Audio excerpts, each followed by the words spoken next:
welcome to the Blessed Podcast. I'm your host, Dr. Raquel Tolson, and you already know that we are here because I'm trying to remind you that being blessed is not about what you have, not even about who you have in your life. It's about your mindset. It's about you got to make a daily decision to be blessed. Okay? I've been saying that for a whole year and a half. So now I know you know it by now. But anyway, I am here broadcasting on WYTV7 Christian Broadcasters Network. It is a nonprofit charitable radio broadcast with the mission to empower, encourage, and educate.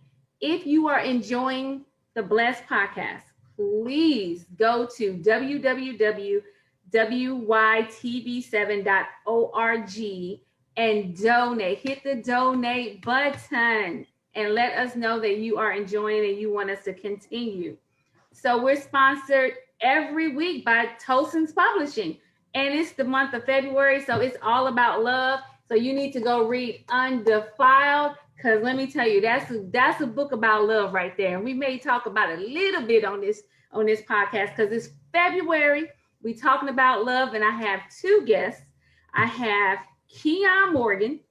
He is the director of community engagement and educational initiatives within the Southeast region for the National College Resources Foundation. That's a whole lot to say, Keion. We're going to have to shorten that.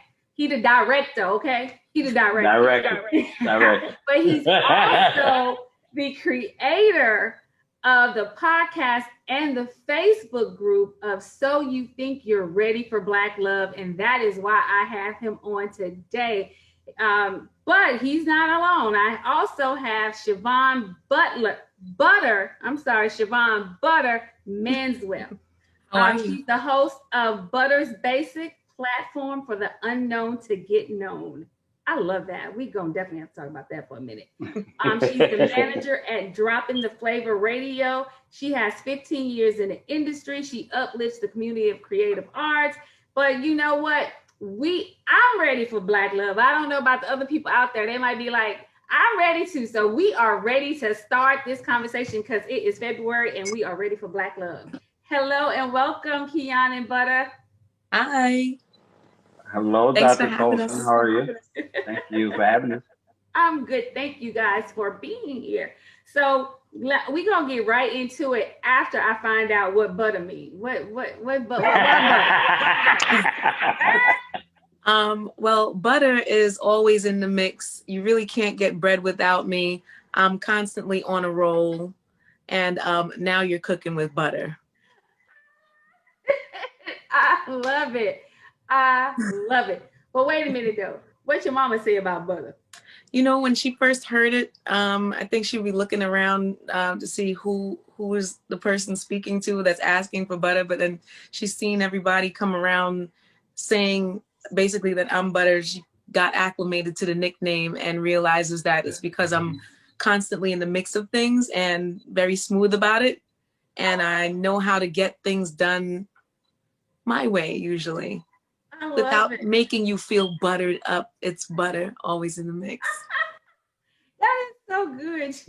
Did you put a lot of thought into that, or did it just like come to you? Like, you know, it came very naturally, and then all the accolades that you hear surrounding it kind of like just added to the pot, the flavor of it. So, you know. Yeah. Mm-hmm. That is so cool. So I have so I just want to tell y'all, because my listeners, they already know I always bring in people I know. So Keion is somebody I've known for a long time, since we moved out to LA. We met at First AME Church. He is a bruh. He's a member of Omega Psi Phi, like my dad and like my son. No. What? I'm not a member. I was researching. Oh, I thought you were a member. I was always researching. That's why I asked him a lot of questions. Okay, my bad. I thought. And I was in the process. Oh my goodness, 2008. It's summer 2008. I was in the process, and it was just the wrong time of the year when everything got started because of grad school, work. And I had the crazy work travel schedule. So. Okay. But, okay. Yeah. That's so but I funny was that A. that's so funny that Keion was researching frat. I was researching sorority when I was in college as well. Well, which sorority did you research? Or Let's did you see which research one you all? might. Which one might you think I would be Oh, affiliated? Well, okay, oh. so I'm going to say, because I love your style, I'm going to say Delta Sigma Theta, because I'm a member of Delta Sigma Theta Sorority Incorporated, and I'm going to, I love the AKAs, I love the Zetas, and Sigma Gamma Rho, but I am very partial to Delta Sigma Theta. My Well, mother of was course, a if you Delta. joined Delta, you'd be partial. But I was friends with the main head AKA when I first got there, and she showed me so many wonderful things about being a Black woman in the collegiate society of a PWI, and she just taught me so many things. And as I thought about becoming a part of it, some things happened within the whole fraternity and sorority age of SUNY Buffalo that didn't allow for lines to even get to go far or cross. Okay. So. Yeah, I can understand that. I can understand that. I actually have a lot of friends who are AKAs. I have a lot of friends who are AKAs. But you know what? We're in Black history, and to me, when you think about Black people, you have to kind of include a conversation about Greek organizations, Mm-hmm. because they are so vital in the Black community, the Greek organizations. Okay, what I was saying was, from what I understand, Greek organizations are like the gatekeepers to excellence in the community of the hierarchy of business, and as far as like accelerating in business and ownership, entrepreneurship, and things like that. They just provide a community of togetherness that allows for that accelerant to happen. I agree. And I'm gonna get off this subject, but shout out to our Vice President Kamala Harris, who is a member of the Divine Nine. Okay, but I'm gonna just say the Divine Nine. No, be inclusive. You can be inclusive. Yeah, I know. I told you most of my best friends are AKAs, but yeah, shout out to the AKAs and Vice President. But let's talk about Black love. So Keion, I want to know, why did you create So You Think You're Ready for Black Love? Well, and once again, shout out to the VP. It came after a date in November 2018. The young lady I went on a date with kept saying she deserved Black love, just like those from the TV shows and movies. So I said, okay, Whitley. And she just kept on talking. I just kept calling her Whitley because, she was this fairy tale. And she said, why do you keep calling me Whitley? You talking about Whitley, Dwayne Wayne's Whitley from... Exactly. Okay. You knew what it was. Others already know what it is. Yeah. And not saying she didn't know what it was, but I was just like, okay, Whitley. She's like, why do you keep calling me that? Because I'm Dwayne, number one. But two, it's the fact that that's a script. They can edit that script. And, there's so many other things they could do in terms of action, cut, make the happy ending they want. In terms of dating itself, you have to create that with your partner, but you have to do it in a way that's not pretty much edited, cut. So, we had a back and forth conversation where it was excellent conversation. And I said, you're going to make me create a podcast called So You Think You're Ready for Black Love? She said, no, you're not. 2 weeks later, I created. Inspirational. She gave me some inspiration. You got to make sure this. You got to get your inspiration from somewhere. And she will always have free tickets to any event. She will always get a signed copy of a book. I'm serious.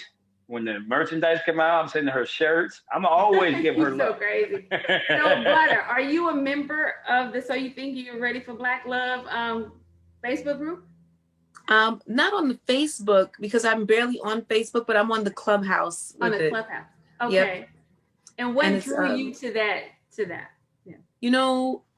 Previous to joining it, Keion was just like me, floating around in rooms on Clubhouse and getting a vibe for what was going on. And then I seen that he was a part of that, or the creator of that house. And I was like, well, this piqued my interest, because I'm Black and I do think I'm ready for Black love. I would love to participate and see where it goes. So I joined. The conversations are sublime. You know what? So one of the questions I have is, how do you know you're ready for Black love? So it's like, okay, it's like, so you think you're ready, but like, how do you know that you're ready for Black love? Keion, since you started that, what would you think that people need to do to be ready for Black love? Well, and creating so you think you're ready for Black love, the biggest thing for me was to look in the mirror and ask myself the question. And with that being said, take accountability of my dating history, my dating past, and kind of what the title of the whole, or the mission statement of what we are trying to encounter is, and to increase Black marriages and relationships, that we must must have the conversation on overcoming past trauma, past issues, and situationships in order to, pretty much heal. And that word heal, we've all some way, somehow been hurt. Mm-hmm. Regardless of what level, we've all been hurt. And sometimes that keeps us from being ready in terms of being hurt and not being properly healed. So in order to attract that best version, to attract that partner that you really want, you got to be ready. So that means you got to be the best version of yourself. So that's pretty much how I look at it. When you know you're the best version of yourself, is when you attract the person you deserve. Now, granted, you may say, well, I've done with school. I done got this great career. I done traveled the world, and I still think I'm ready, but is the person ready for me? That's the question. That is awesome. But I'm gonna ask you before I get in here, because he said some things that I gotta jump on. But I wanted to give you, well, you know what? No, I gotta say it. I gotta jump on it. Accountability was huge for me when he said accountability. Mm-hmm. Accountability. People have to be accountable for what went wrong before. And I'm speaking right now to my sisters, really, because seriously, we a lot of times play the victim. He did this, he did that. But I'm always quick to say, okay, but you chose him. Now, did he show you that before? Now, if he was a complete angel and just had you totally, because there are some people out there like that. I'm not going to say that they aren't. There are some people out there that will totally just change once they get into a relationship. But a lot of times they are like that when you was looking at them, when you was dating them, when you were, wanting to date them, when the first phone call, you got red flags. We do that all the time. And then we want to play the victim, and then what happens though, and I'm not saying that they were right, they were wrong. But what happens, if we don't take any accountability, guess what happens? We meet that same person over and over and over again.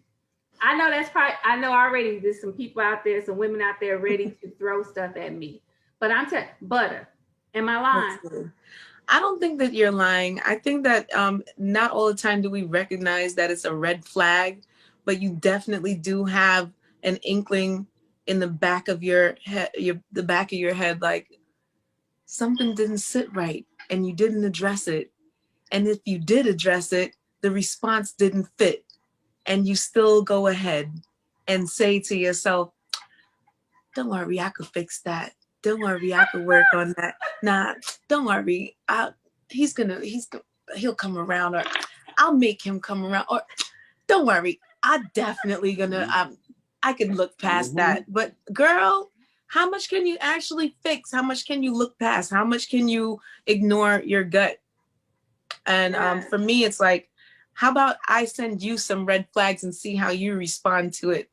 I'd rather do that first than to have me be the one with the inkling. You tell me what you think about me. Okay, I'm going to take a quick commercial break. We will be right back to talk more about So You Think You're Ready for Black Love.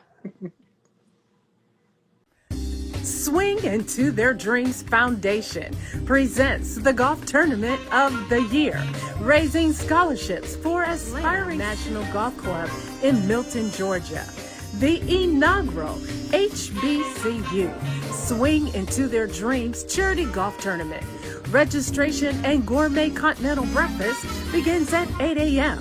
and shotgun at 10 a.m. Award reception follows. Come enjoy a day of jazz, mimosa, cigars, cash bar, silent auction, and more. For more information, contact 770-686-7143. Their dreams. Don't miss it. And we're back, and we're talking to Keion and Butter about So You Think You're Ready for Black Love. All right, so Keion, you said something else about healing and overcoming past traumas. Now, most people would think I would probably address this to the ladies, but I'm feeling like men have a lot of healing to do, because I have found that there are a lot of men out there hurting, and hurt people hurt people. Let's just be real. Hurt people hurt people. That's a and fact. I just feel like there are a lot of hurt men out there because of what their mamas. I'm a mama of a boy, and I know how easy it is to destroy a young man's, just everything if his mothers aren't careful, and some of them overlove them, if you understand what I mean. They accept any kind of behavior from their kid, their sons, and that's not good either. Like a smother mother? I'm sorry? Like a smother mother? Well, and I wouldn't necessarily call it the smother mother. I feel it's the mother who allows their son to be disrespectful in the way that they don't do nothing. If your mom didn't make you do nothing at the house, how your wife gonna get you to do something at the house? Because your mama is the one that, that's your ultimate, especially if your mama was there. You love your mama. So you like, Mom, it was okay with my mama. But it wasn't okay. Your mama was wrong. Your mama was wrong. So Keion, so you have been in this group for a while. When you read the posts, you read the comments from people. Am I wrong? Well, and going back to accountability, I had to look in the mirror and say, ooh, I'm hurt. I'm hurt. I'm hurt because I'm lashing out. And when you lash out, you hurt. Yeah. Plain and simple. So the group, let's see. The Facebook group was created in during the entanglement era in June of last year. Yeah. I figured, let me go ahead and capitalize on the entanglement and everything else, and it just took off. And the commentary at the beginning of the Facebook group was phenomenal. A lot of love, a lot of just great dialogue, a lot of just wisdom being shared very maturely, in the fashion that wasn't talking about sex, in the fashion that was very supportive, and it was no finger pointing. There was more, some did this and some did that, less generalization. As time went on, the shift occurred within the group. But in being accountable, I was changing. So the direction of the group was changing. And it became unhealthy because I was unhealthy. And I'm not going to talk personally about dating at that time, but I was unhealthy. So it caused me to say, you know what, let me step away. And I created a couple moderators. They looked over it for a couple months as I kind of, did my Homer Simpsons. I like to crack jokes and say I went in the bushes like Homer. But with that being said, I looked around and saw what people were posting, and I saw so much negativity. Some, some positive, but it was a lot of just, ugh. And then I said, you know what, let me just go ahead and stop. And I stopped everyone from posting on purpose because I felt like we need to reset. But that reset also included me having to take 2 months once again and look at myself and say, I created this, I caused this, so I need to fix this. So since then, I went from no one posting to I post some stuff here and there. Now, me approving messages from people. But to get back to the question at hand, we as men, We got to, we got to take accountability. How are we gonna get one of these queens like Butters or like yourself if we're hurt? You don't want to be around no hurt man. I don't want to be around a hurt homeboy, even though I'm gonna have his back. But I ain't, bro, you always hurt, bro. They're like, nah, man, I don't need the energy. So the biggest thing is we have to look in the mirror and stop doing this. Well, she didn't have this and she didn't do that and this, or she made me mad, so I left. As soon as I left, I went to go holler at the other one. We have to take it. Yes, yes.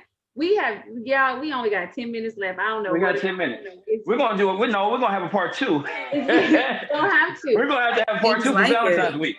But Butter, I have a question for you because I'm not dating right now. So I needed to have a woman that's on here that's dating, that's ready for black love, that's dating. Tell me, how is it out there dating and, and trying to find black love? Are we speaking pre-Rona or during Rona? You know what? Well, wait, let me just back up because my son found a boo during Rona, and I know some other people that have also. I'm a little more selective during the Rona than I was pre-Rona. Okay. And I think that dating now is a little bit more fun because you have to be inventive, especially since I made a rule that I don't want to date inside of my home. That had been a trivial mistake, that to let somebody into the comforts of my space too soon. Yes. And then they become adaptive to that way too easily because I'm very easygoing. My space is relaxing. Look, I spray paint planets on my walls just because I feel like. And I'm an artsy kind of creative, so guys tend to like stuff like that. But when you start to become more on the serious tip of, hey, so what does life look like for you outside of my space? That's when things start to get a little more complicated. So I choose to do fun things, take a walk here. Let's do more than take a walk. Let's take a drive for no reason and see how you act with me. Let's go to the grocery store because if we're gonna come home and I'll cook something, how about you cook with me? Like, we gotta find more intimate ways to date each other in the Rona. Because I'm not your servant and you don't live with me and you have a place to go to and you should behave that way. I love it. I love it. Keion, I'm going to ask you that question. How is it dating? How is it for you out there looking for black love? Really quick, because we almost out of time. Oh, dating is, you got to be cautious. Because and I say this as Keion, who is as confident as anyone who has done this and that, especially in the city where a lot of attractive, educated, professional, great women out here, sisters here in Atlanta. So you gotta be, you gotta be real cautious. You gotta understand what you really want, what you're attracted to, and a few other things. But for me, it's just taking my time. Taking my time. Because after what I just went through, I'm really taking my time. But you still ready for black love? I have to be. Because how are we going to continue to have black love if I, as a black man, don't get my black queen? Okay, so you know what? That just, because they have that show on OWN, it's like Black Love, they're celebrating black love, but a couple of people ready for love married to people who weren't black. So I was like, what constitutes black love? Does it just have to be one person that's black in the relationship, or do both people have to be black in a relationship? In your opinion, I'm like, we're not saying facts, but in your opinion, Butter, you give me yours first. I think it will require two people to be in the situation of blackness to be ready for black love. Okay, Keion, your thoughts. Two people. It takes two I'm people. sorry. I'm just now. Granted, I want to make sure I say this. If you're, multi-ethnic, et cetera, that's a conversation between you and whoever. I have no problem with that. You know what I'm saying? Especially being a sociologist. But okay, and out for any of my non-black people out there listening, this is not to say that we are anti anybody.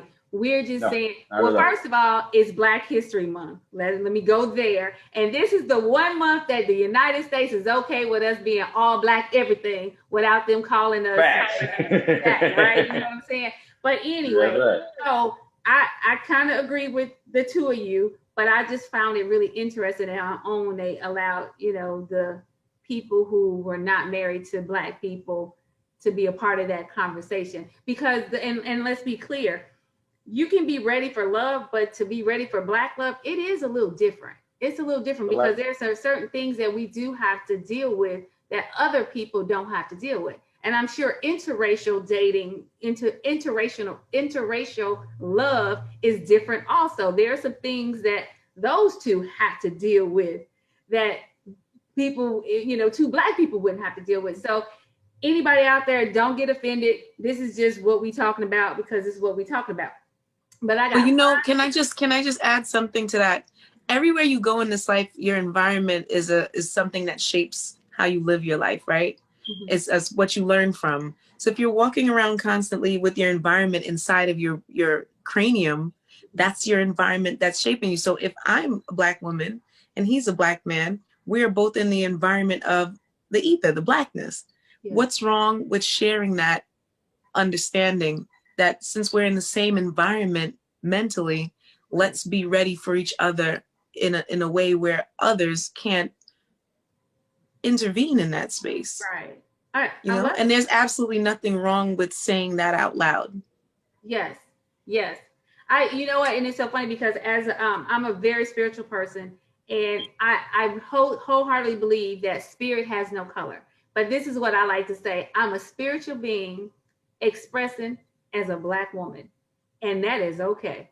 And my expression as a Black woman, it is something that I hold dear to me. But I understand that my spirit is colorless.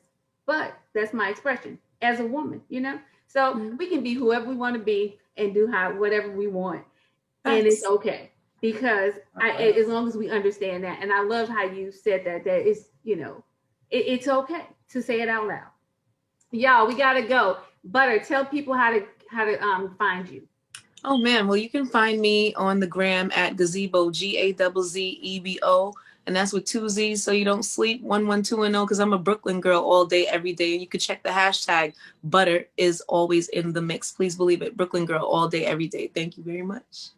I love it. Keion, where can they find you?